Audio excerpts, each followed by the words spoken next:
Prenons nos Bibles et regardons ensemble dans Ésaïe chapitre 11. Nous allons reprendre ce chapitre que nous avons débuté la dernière fois. Et aujourd'hui, mon texte est à partir du verset 5 jusqu'au verset 9. Nous n'allons pas aller loin de la profondeur du sujet que nous avons devant nous. Mais j'ai intitulé ce message « Un royaume de paix ».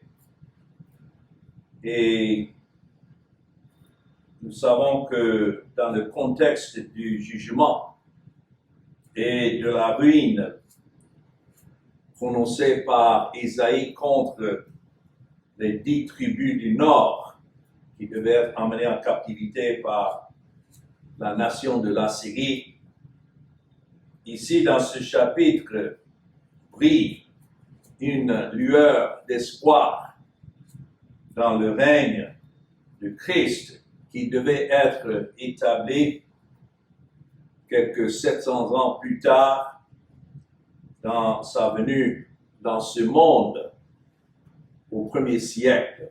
Voilà ce qui est prophétisé ici. Donc, ces paroles sont écrites pour l'encouragement du peuple de Dieu qui devait traverser ces moments difficiles, mais avoir espoir que tout ce qui se passait était selon la volonté de Dieu et que cela avait pour but de préparer la voie du Seigneur, le Messie qui devait venir. Donc, ici, je voudrais souligner 5 caractéristiques concernant le Messie, c'est-à-dire le Christ, parce que le mot Messie signifie le oint. Donc Christ, le Seigneur Jésus et son règne.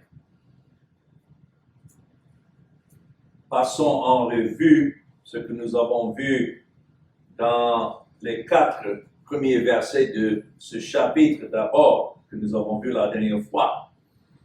C'est écrit dans le verset 1, « Puis un rameau sortira du tronc d'Isaïe, et un rejeton naîtra de ses racines. » Et nous avons vu comment cela est une description de la venue du Seigneur Jésus-Christ, de la postérité promise à David. Lorsque David était établi comme le roi, cette branche qui devait découler d'Isaïe, comme nous lisons là. Isaïe était le père de David. Donc, nous voyons que le Messie promis devait être le fils de David, avec qui l'alliance de la royauté a été conclue par la grâce de Dieu et qu'il a été promis avec serment, ce que Dieu ordonne, il accomplit, que du fruit de ses reins, Dieu allait susciter le Seigneur Jésus-Christ. Voilà un résumé, si vous voulez, du premier verset que nous avons vu la dernière fois. Et nous savons que cela s'applique au Seigneur Jésus parce que dans le livre des Actes des Apôtres et le chapitre 2 et le verset 30, c'est ce que nous lisons, comme il était prophète parlant de David et qu'il savait que Dieu lui avait promis avec serment de faire asseoir un de ses descendants sur son trône. Notons bien le verset 31, c'est la résurrection du Christ qu'il a prévu et annoncé, en disant qu'il ne serait pas abandonné dans le séjour des morts et que sa chair ne verrait pas la corruption. C'est pourquoi, lorsque nous étudions ce passage dans Ésaïe chapitre 11, il y en a qui veulent dire que l'accomplissement de ce que nous lisons ici est encore pour un temps futur. un temps où ils enseignent que le Seigneur Jésus doit revenir encore du ciel et régner sur un trône physique à Jérusalem pour que cela soit accompli. Mais ce qui est clair ici dans Acte 2, c'est qu'il parlait de la résurrection du Christ. C'est écrit qu'il a prévu et annoncé en disant qu'il ne serait pas abandonné dans le séjour des morts et que sa chair ne verrait pas la corruption. Verset 32, c'est ce Jésus, celui qui a été promis avec serment, que Dieu a ressuscité, nous en sommes tous témoins. Donc voilà ce que nous avons vu déjà la dernière fois. Et il devait apparaître, comme c'est écrit, comme un rejeton qui devait naître des racines de David. Et tout cela, Dieu l'a accompli parfaitement. Un deuxième point, parce qu'il y a 5 points à souligner ici, et ces premiers points sont déjà ce que nous avons déjà vu. Je suis simplement en train de passer en revue ce que nous avons vu. Donc, le premier point, c'est que ce Messie devait, au temps établi par Dieu lui-même, être cette branche, ce rejeton, qui devait naître d'un tronc. Et cela a été accompli dans la venue du Seigneur dans le premier siècle. Deuxièmement, que tous les points concernant le Christ, qui l'ont qualifié pour être le Christ, le roi de Dieu, nous voyons ici dans le verset 2. Et la dernière fois, j'ai précisé qu'il y a 7 qualifications, 7 descriptions ici au sujet de l'Esprit de Dieu qui était dans ce Messie, le Seigneur Jésus. Et le chiffre 7 représente la perfection. Ce n'est pas qu'il y a 7 esprits, mais ces 7 descriptions décrivent les qualifications du Seigneur Jésus, ce qui le qualifiait d'être le roi de Dieu. Et c'est écrit, premièrement, l'Esprit de l'Éternel reposera sur lui. C'est de ça que nous tirons le sens du mot roi, d'être roi de Dieu. Dans l'Ancien Testament, il y avait les prophètes qui étaient mis à côté, mis à part par l'huile, l'onction, et aussi les rois et les sacrificateurs. Christ est représenté dans les 3 fonctions. Et ici, donc, l'Esprit de l'Éternel reposera sur lui. Ça, c'est la première qualification. Deuxièmement, il avait l'esprit de sagesse. Troisièmement, l'esprit d'intelligence. Et nous avons vu la distinction entre ces deux. Nous connaissons peut-être des gens qui ont peut-être une grande connaissance en ce qui concerne des faits, des choses, mais pas une grande intelligence. Christ avait non seulement l'esprit de sagesse, mais aussi d'intelligence. L'esprit de la sagesse de la volonté de Dieu, connaissant parfaitement son Père qu'il a envoyé, et aussi l'intelligence de pouvoir accomplir tout ce que sa justice exigeait pour qu'à la fin, il soit véritablement le sauveur de son peuple. Donc, voilà les 3 premières qualifications. Et puis, quatrièmement, l'esprit de conseil. Il est venu accomplir le conseil de Dieu à l'égard de son peuple, mais aussi de force. Ce mot force représente la puissance de pouvoir accomplir tout ce que la loi exigeait à l'égard de son peuple. Donc, nous voyons prochainement l'esprit de connaissance. Ça, c'est la 6e qualification. Et cela est aussi différent que sagesse et intelligence, connaissance. Nous avons étudié cette différence la dernière fois, où cette connaissance, c'est la capacité, le pouvoir de regarder chaque aspect de la loi et non seulement accomplir la lettre de la loi, mais même l'esprit de la loi par une obéissance parfaite. Et puis, septièmement, l'esprit de crainte de l'Éternel. Ça, ce n'est pas la peur, mais une crainte signifie une affection respectueuse qu'il avait pour son Père, comme son serviteur. Et dans Hébreux 5, 7, c'est écrit qu'il a été exaucé en ce qu'il craignait son Père, accomplissant tout ce qui était nécessaire. C'était ce qu'il a accompli à l'égard de son peuple qu'il a été exaucé.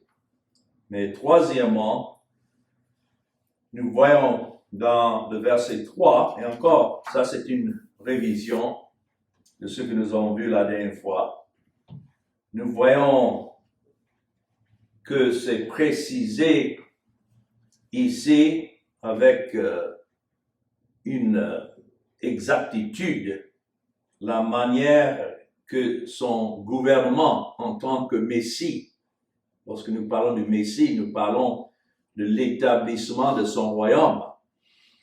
Son royaume n'était pas naturel, ce n'était pas d'une manière à frapper les yeux, comme les gens anticipaient lorsqu'il est venu dans le premier siècle, mais un royaume spirituel qui devait comprendre ce que le Père avait donné à son Fils avant la fondation du monde et pour qui maintenant Christ devait venir dans ce monde et accomplir le salut. Donc le verset 3 nous donne la manière qu'il devait juger en tant que roi, mais aussi en tant que sauveur de son peuple. C'est écrit, il respirera la crainte de l'Éternel. La respiration, tout son être était dans la crainte de l'Éternel pour satisfaire à la justice de son Père. Et c'est écrit, il ne jugera point sur l'apparence. Voilà comment l'homme juge. C'est l'apparence, c'est l'extérieur. Mais la justice que Christ est venu établir n'était pas une justice de l'extérieur. Les gens peuvent bien s'habiller comme ils veulent et se présenter comme étant droits devant Dieu avec leurs œuvres, mais rien dans cela ne satisfait Dieu. Il ne prononcera point sur un oui-dire. Voilà comment nous raisonnons. Nous entendons quelque chose et puis alors nous tirons nos conclusions sur un oui-dire. Mais Christ connaît parfaitement non seulement le Père, mais le cœur de ceux qu'il est venu sauver et il n'y a rien en nous qui puisse satisfaire à Dieu le Père. Donc c'est pourquoi Christ est venu et qu'il a dû satisfaire avec une obéissance parfaite ce qui était à la satisfaction de son Père. Pas sur l'apparence, mais sur une exactitude dans la satisfaction de la loi. C'est pourquoi le Seigneur Jésus-Christ avait l'esprit sans mesure. Dieu était en lui et toute la divinité demeurait en lui. Voilà ce que les gens ne voyaient pas. Eux, ils l'ont jugé sur l'apparence. Ils ont jugé le Seigneur Jésus aussi.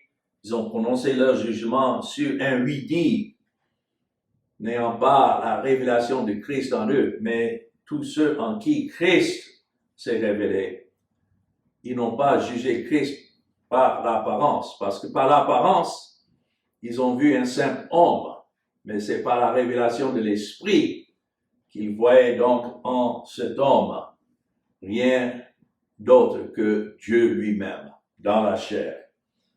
Et cela exige donc la révélation de l'Esprit de Dieu. C'est la seule manière que nous pouvons le connaître aujourd'hui. Autrement, on serait avec les autres qui ont jugé selon l'apparence et prononcé selon un oui-dire. Je dois dire que c'est comme ça que la plupart d'entre nous ont été élevés dans la religion. Quelqu'un nous a dit, voilà ce qu'il faut croire et voilà ce qu'il faut faire, et nous avons suivi aveuglement leurs instructions sans savoir que rien dans cela ne pouvait satisfaire à un Dieu saint. Il fallait la révélation de Christ au cœur, et c'est pourquoi aujourd'hui, si nous connaissons Christ, c'est grâce à ce même esprit qui était en lui, qui est révélé dans son peuple, et c'est pourquoi nous le connaissons. Donc ça, c'est une troisième qualification concernant Christ. Et tout cela, nous avons vu la dernière fois. Maintenant, quatrièmement, nous voyons à partir du verset 4, ici, une précision concernant la manière que Christ lui-même devait sauver les pécheurs. Verset 4 dit, il jugera les pauvres avec équité. Quand nous voyons ce mot pauvre, il ne faut pas simplement imaginer qu'il s'agit des pauvres physiques, parce qu'il y en a beaucoup qui sont pauvres. Même lorsque Christ marchait sur la terre, il ne s'occupait pas d'eux.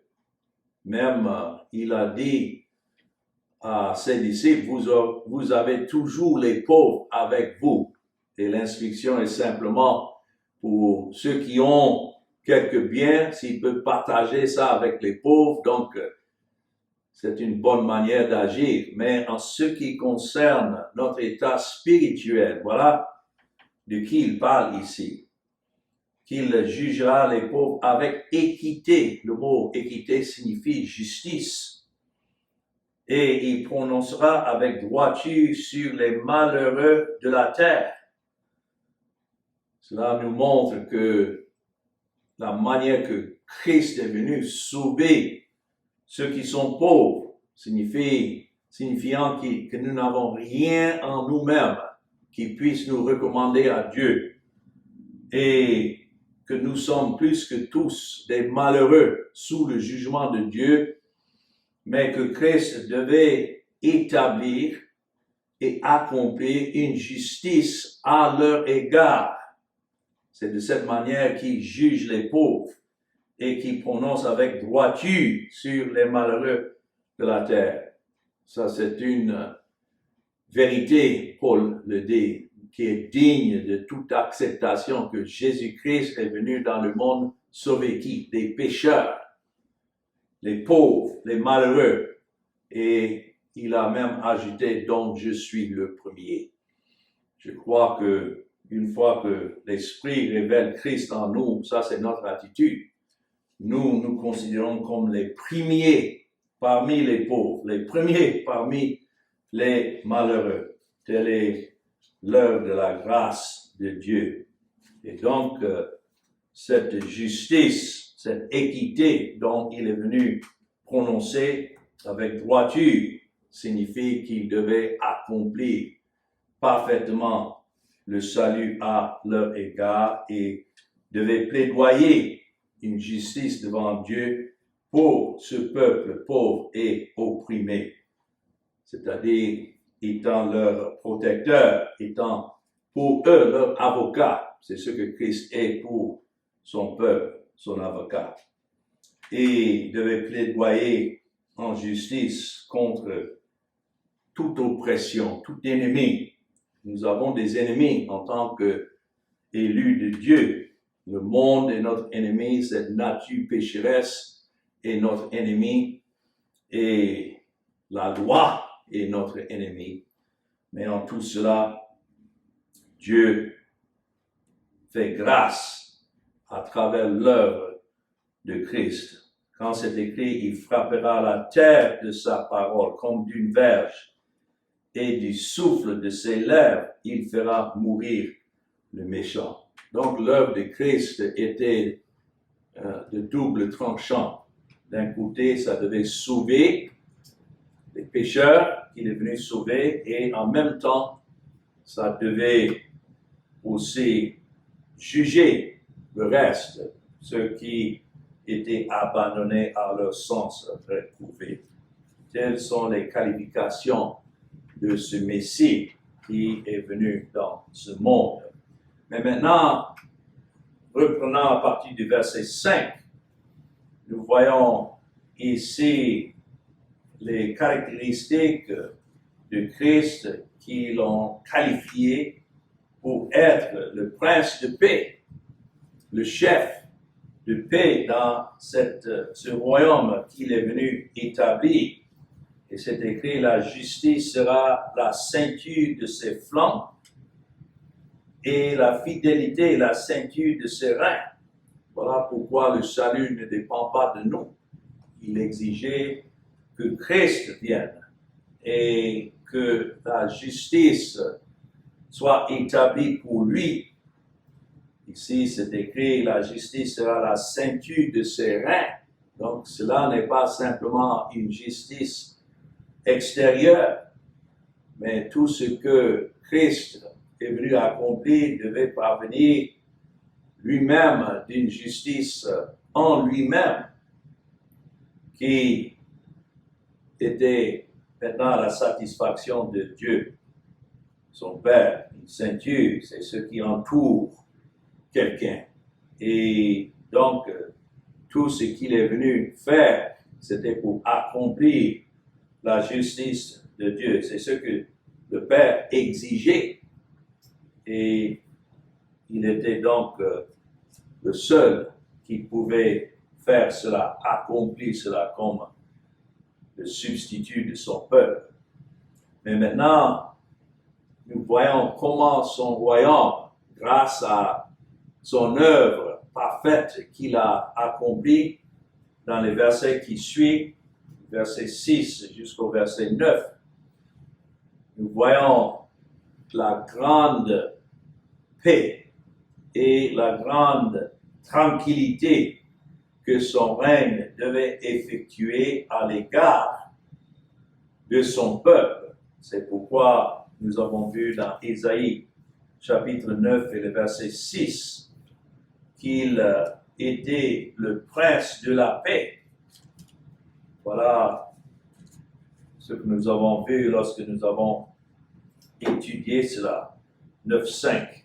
On l'appellera admirable, conseiller, Dieu puissant, Père éternel, prince de la paix. C'est écrit, donner à l'empire de l'accroissement et une paix sans fin au trône de David et à son royaume.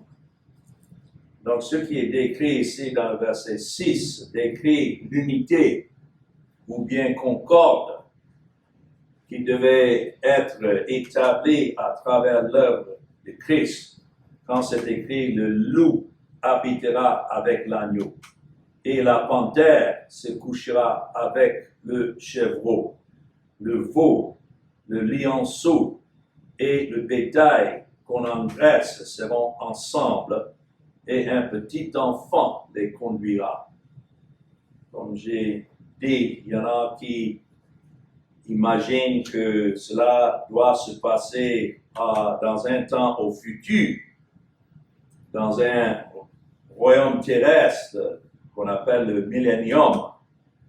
Mais dans le contexte, nous sommes en train de voir cette paix que le Seigneur Jésus devait accomplir à sa première venue.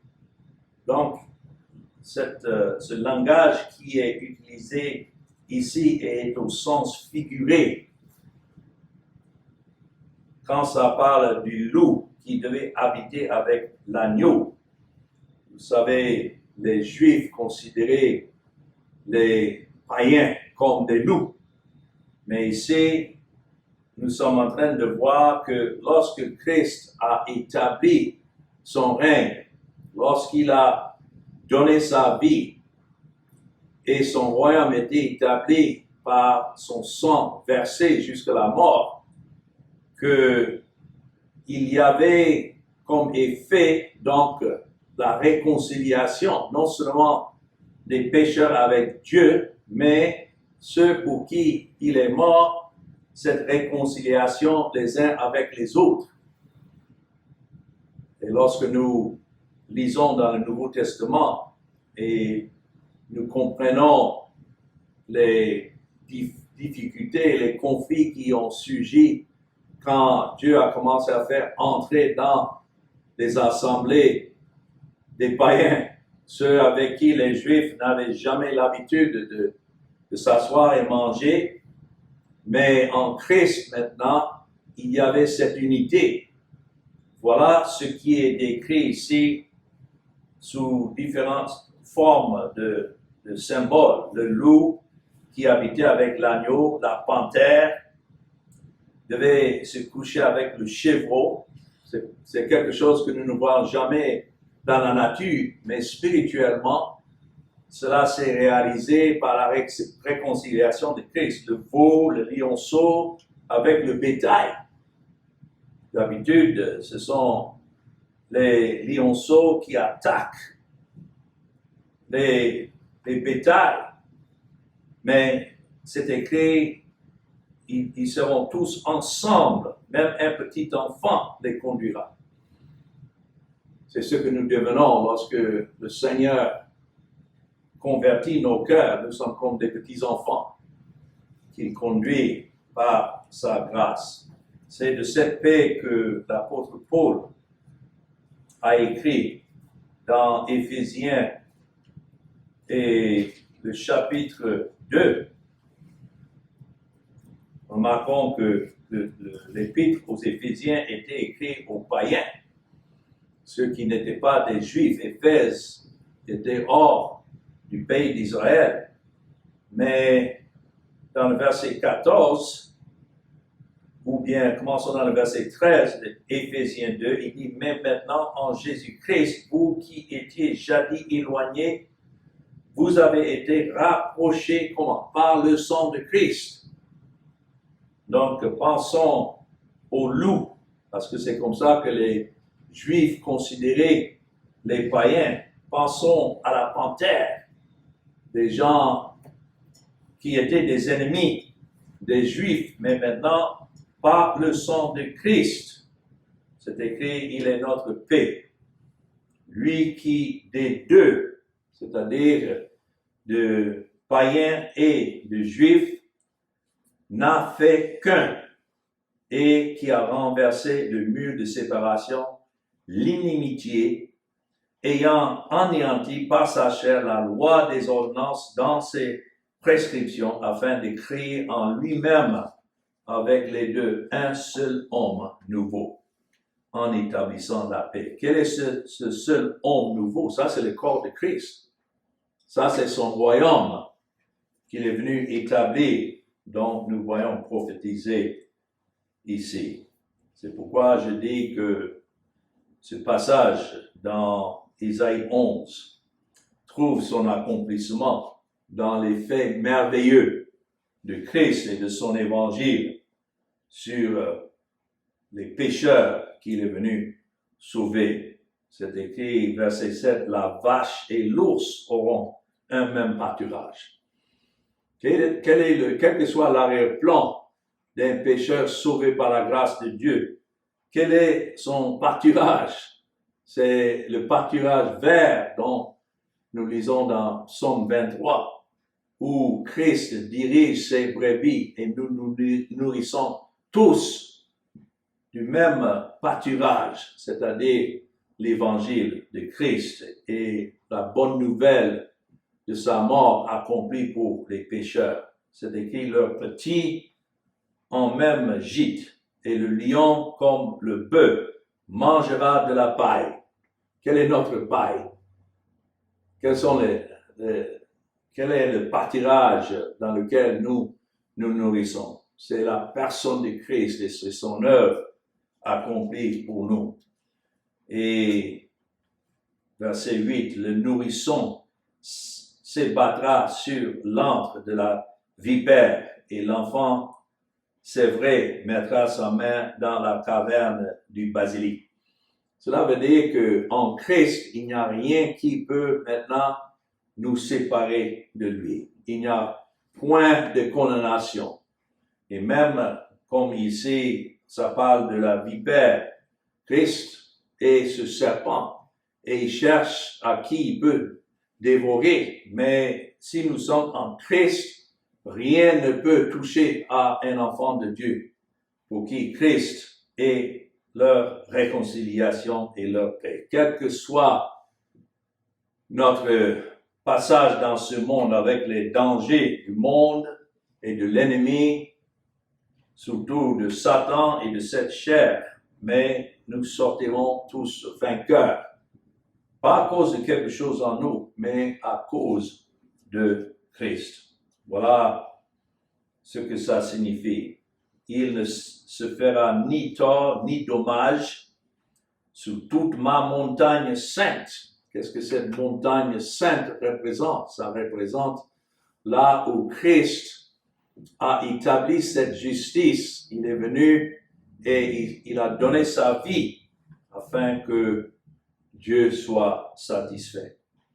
Et ensuite, c'est pourquoi c'est écrit, la terre sera remplie de la connaissance de l'Éternel, comme le fond de la mer par les eaux qui le couvrent. Quand c'est écrit, la terre sera remplie de la connaissance de l'Éternel, ça c'est la prédication de l'Évangile. C'est pas la prédication de l'Évangile. C'est pourquoi, après sa montée au ciel, Christ a donné cet ordre à ses disciples d'aller attendre la venue de l'Esprit. Cela dans Actes chapitre 1. Et lorsque l'Esprit était donné, c'est ainsi qu'il devait aller. Et c'est écrit dans verset 8. Vous recevrez une puissance, le Saint-Esprit survenant sur vous, et vous serez mes témoins à Jérusalem, dans toute la Judée, et dans la Samarie, et jusqu'aux extrémités de la terre. Donc, nous voyons ça prophétisé ici dans Ésaïe 11, 9, que toute la terre sera remplie de la connaissance de l'Éternel. Il y en a qui posent la question, mais si Dieu a déjà choisi ceux qui doivent être sauvés, et Christ est déjà mort pour cela, pourquoi donc prêcher l'Évangile? Mais nous savons dans Romains chapitre 10 que c'est de cette manière que Dieu a ordonné à ce que la connaissance de Christ soit répandue partout dans le monde, partout où il a ses élus, qu'il a rachetés de tout peuple, et de toute langue, de toute tribu. C'est pourquoi dans Romains chapitre 10, c'est écrit que cette parole, dans le verset 14, comment donc invoqueront-ils celui en qui ils n'ont pas cru? Qu'est-ce que nous pouvons dire concernant le fait que nous connaissons aujourd'hui le Seigneur Jésus? C'est seulement parce qu'il a plu à Dieu de faire venir là où nous étions, là nous sommes, ce message de Christ. Et comment croiront-ils en celui dont ils n'ont pas entendu parler? C'est vrai, Dieu a choisi ceux qu'il a sauvés par le sang de Christ, mais il a aussi choisi le moyen que ceux-là, chacun, doivent maintenant entendre et croire. Et comment en entendront-ils parler s'il n'y a personne qui prêche? Et comment y aura-t-il des prédicateurs s'ils ne sont pas envoyés? Selon qu'il est écrit qu'ils sont beaux les pieds de ceux qui annoncent les bonnes nouvelles. C'est écrit, tous n'ont pas obéi à la bonne nouvelle. Aussi Isaïe dit-il, Seigneur, qui a cru à notre prédication? Ainsi, la foi vient de ce qu'on entend, c'est écrit, et ce qu'on entend vient de la parole de Christ. Tout cela est selon l'ordre du Seigneur, mais c'est de cette manière que Christ est venu établir ce royaume de paix. D'abord par son obéissance à la justice de Dieu, et puis ensuite en envoyant ce message à travers la prédication de l'Évangile partout dans le monde. Et c'est ainsi que chacun de ceux que Christ est venu sauver sera emmené et établi dans ce royaume. Et ça doit continuer comme ça jusqu'à la fin. Quand le dernier que Christ a sauvé par son sang est appelé à travers l'Évangile prêché, c'est ainsi que la fin doit venir. C'est là que sera la fin et Christ reviendra et il emmènera auprès de lui tous ceux qu'il a rachetés et ils bénéficieront à jamais, pendant toute l'éternité, de ceux qu'il a rachetés. Et nous serons autour de lui. Nous allons tirer maintenant une pause là, à la fin du verset 9, parce que le verset 10 jusqu'à la fin continue de nous montrer comment ce royaume de Christ devait être établi. Au moment où Isaïe écrivait cela, c'était encore dans l'avenir. Mais lorsque nous lisons cela maintenant, nous voyons comment cela est maintenant établi. Que le royaume de Dieu dans la paix est maintenant une réalité. Et ça continue. Même si le monde ne peut pas percevoir ce royaume, nous savons que ça prend l'œuvre de l'Esprit d'ouvrir les cœurs. C'est ce que Christ a dit à Nicodème, qui lui posait des questions sur la nouvelle naissance. Et comment se peut-il qu'un homme puisse naître de nouveau? Pour lui, il a essayé de comprendre cela dans un sens naturel. Mais Christ lui a dit dans Jean 3, 5, en vérité, je te le dis, si un homme ne naît d'eau et d'esprit, et quand il dit né d'eau, l'eau est symbole de l'esprit. Une autre manière de lire ça, si un homme ne naît d'eau, même d'esprit, comme il y a la vie dans l'eau, ainsi la vie est dans l'esprit, mais c'est écrit, il ne peut entrer dans le royaume de Dieu. Il ne peut pas percevoir le royaume de Dieu, si ce n'est à travers l'esprit.